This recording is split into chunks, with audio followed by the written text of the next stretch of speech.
Hi, I'm Ron from POC Culture. So great to chat with you both. Thank you. Great to see you. Likewise. So, Liza, I'm going to start with you. Okay. I just saw your mom, and I appreciate the way you just share this experience with her. Yeah. And I'm just wondering, when you were in the Riley age, that Yes. like teen stage, how did she like help kind of support and encourage your emotional growth that allowed you to be so close? She gave me both the distance that I needed, because it's a time, and you'll see in this movie, where the emotions are so dysregulated.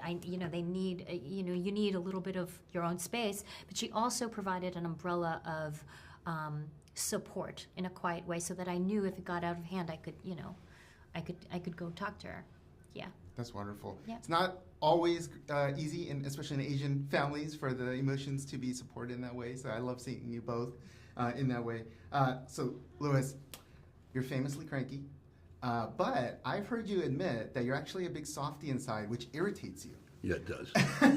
And so I love to hear that, of course. And I'm just wondering, like, when you were younger, you've talked about, like, we didn't talk emotions. So how, as you've grown up, did you, like, tap into and have those healthy emotions? I mean, I had to see it in part to spend time with a psychiatrist. That was the. But then it's finding. That's the other thing. Then you gotta find a good one. That's the other. And I went to some that were just appalling. I went to one that just I spent 4 sessions, and he never asked a question. Never asked me anything.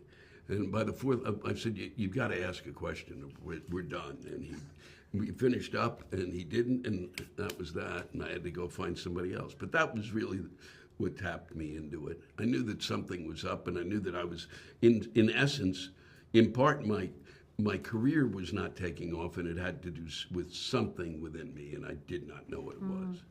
Mm-hmm. Thank you for sharing that. I mean, It's not that easy to be that vulnerable, but I think it's so important, especially this film.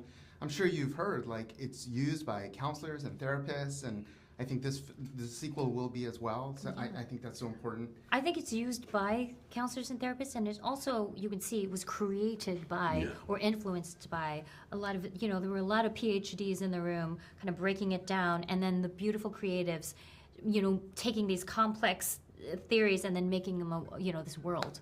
Yeah, I think that really comes through, and that's why it's so important.